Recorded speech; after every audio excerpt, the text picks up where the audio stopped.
there were a lot of people calling for his head and thinking that Dean Smith had took Villa as far as he could. But there was genuine sadness when he went. I mean, if you look through social media yesterday, there were so many Villa fans, thanking Dean Smith for what he did, thanking them for giving them their Villa back. That was a song. Well, Grealish's post as a Villa fan was really emotional.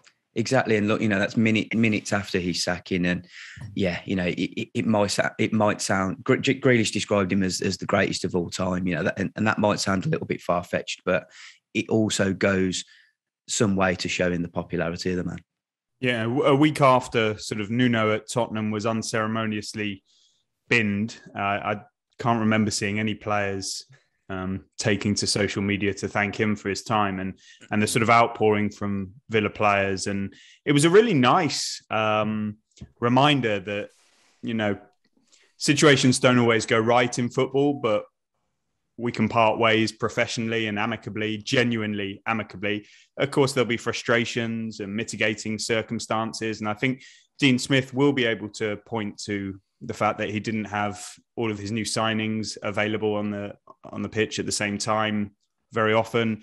The sale of Jack Grealish and the, you could say, over-dependence on him stretches back really to when he got that shin injury, doesn't it, Greg? It's not all gone in Dean Smith's favour in recent times, but the fact that it didn't get sort of really acrimonious among the fan base. I know you've written about tension starting to build around the Arsenal game and the Wolves match and West Ham, but it wasn't didn't get personal and bitter. And also, I didn't see or feel from my journalism anyway, players briefing against Dean Smith. And that's one of the first things that happens when a squad wants a manager to be unceremoniously bundled out of a club. So I think Dean Smith leaves with a great amount of credit. Somebody in the game said to me yesterday, it's the best vacancy out there by an absolute mile, not in the relegation zone, good squad of players, good infrastructure, strong, ambitious hierarchy with money to spend. Whoever gets that Villa job, I think, is set up to succeed. And you can't really say the same about all vacancies that come up these days. Indeed. I mean, that's a lovely summary, really, David. Feels like you've been covering Villa for longer than me almost with that summary. I'm not cynical enough yet. I mean, look, this position is going to appeal to so many people.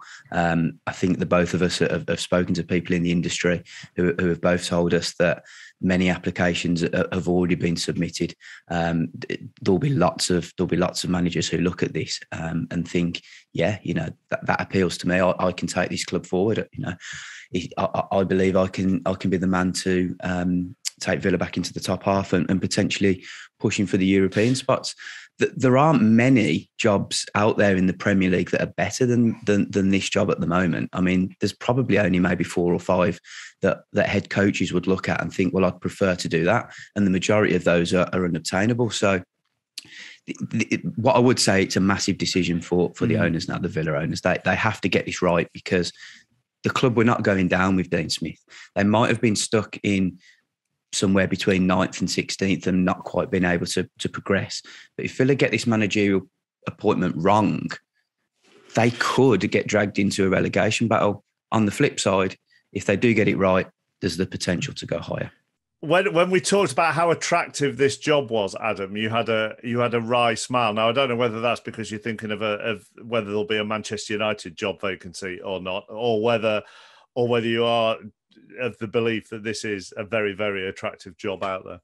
No, I think it is. I think Villa have been really smart in that, they've not waited for a situation to become desperate. They've not waited until you're getting towards the Christmas period without a bit of time to work with players.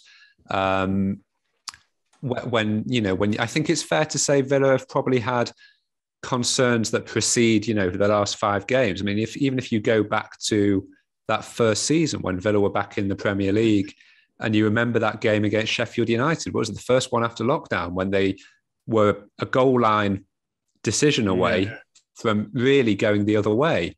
And Dean Smith was under huge pressure before lockdown. Had a good year last year. But as we've seen with, clubs like Everton and Wolves, it's so hard to go from being, 10th or 9th to 6th or 5th, even when you spend really substantial money. And Villa have sort of done that at the same time as, losing a really important player as well. I think I was saying to someone before, I thought it's quite interesting. Brighton obviously lost Ben White, one of their best players, and they seem to have come out of it okay. But I think it's probably harder when you lose one of your key creative players to rebuild rather than a defender, particularly when it's in a sort of a back five system as well. So I think Villa have probably made the right decision for them, but it's only the right decision if they get the next appointment right.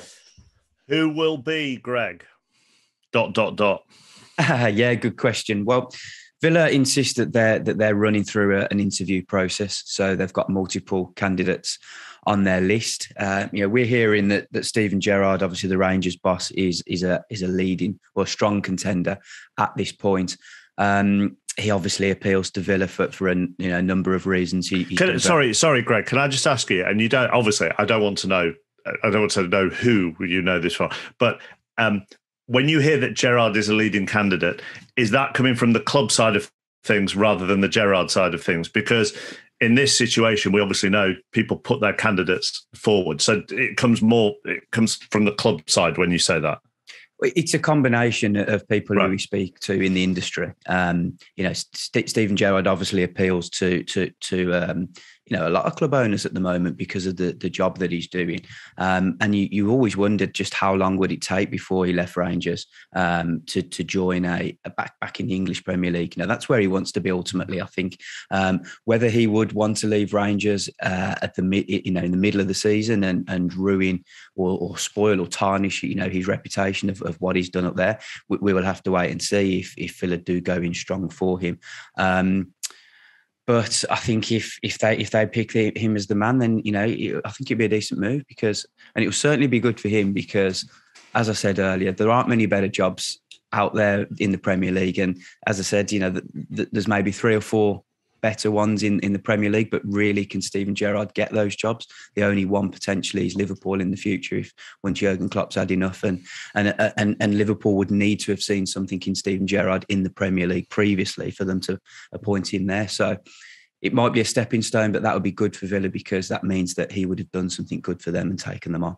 Greg, what about John Terry? Obviously left in the summer, set up a Twitter account on Sunday. Seemed a bit coincidental. I think there was 2, wasn't there? There was there was 2 accounts. One was trying to get the most followers, but yeah, one of them out there is official. Look, I think John Terry would be somebody who the owners certainly think very highly of, but I don't see them pushing for him. At this point in time, they want somebody with a little bit more experience. Yeah, the Villa hierarchy gave Terry an opportunity. I think Christian Purslow, the chief executive, knew him from Chelsea, came in, allowed him to coach and develop under Dean Smith, and was of the view when it was announced he would be going that he should go out and get his first managerial job, cut his teeth elsewhere. So I think it's inconceivable that they would turn to Terry for this job. I think we can rule that out. But on Mark's point about Steven Gerrard, from my perspective, it's coming more from the club and factual side than any kind of Gerrard trying to put himself forward. I haven't sensed that at all. I think another link that Purslow has from his career, he used to work at Liverpool when Gerrard was the captain there, so they know each other well. I think they're pretty fond, and I'm sure some contact of sorts has already been established. Gary McAllister, an assistant of Steven Gerrard, was an assistant under Gerard Houllier at Aston Villa previously. I understand that the doctor at Rangers possibly also worked at Aston Villa. So there are some links there, and there will be other names in the frame because they're going to run a recruitment process. I don't think they were all in on sacking Dean Smith Friday, daytime going into the match. I think there was still hope that he would get a win at Southampton. But after that, I think it became pretty clear over the weekend, which means I don't think they approached or held talks with candidates behind Dean Smith's back out of respect as much as him possibly continuing, and now that will gather pace. And we see. I'd be keen to know Adam's thoughts on Roberto Martinez. There are reports linking him once again. Kasper Hjulmand, the Denmark coach as well, is admired at Villa, we think. Obviously, Johan Langer, the sporting director, very highly regarded, doing a good job at Villa Park, has expectation on him now because, as Greg says, this needs to be a big appointment. He's Danish. He'll know Hjulmand, if that's pronounced correctly, from Denmark. Thomas Frank is also one I think they'll be looking at, and another Dane there. So some pretty good options. And yeah, I understand similarly to Greg that they've been inundated with potential candidates and expressions of interest. So yeah, Adam, what do you think? Yeah, it's quite interesting. I remember in the summer there was a bit of interest. I'm not sure which direction it was coming from, certainly in regards to Nuno Espirito Santo as well. At one point over the summer that he Mendes magic. Yeah. So I think that was quite interesting. With Roberto Martinez, he's had interest repeatedly over the past year or so, particularly from Barcelona before it looked clear that they could get Xavi, and also with Newcastle over the past few weeks as well.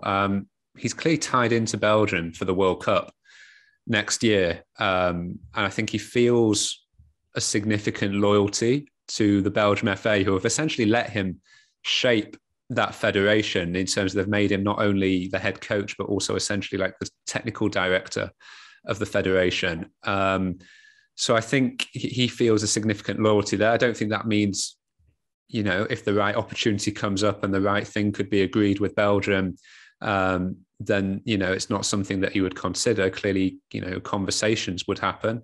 I think it's an interesting one. I think you do a good job at Villa in terms of if you're looking at someone who can lift you, in terms of a style of football and also just higher up the table, and obviously has experience working with high-level players now, having worked at Belgium. So I think that's probably, one to watch. It's not one I've heard is close or anything like that, though, at the moment.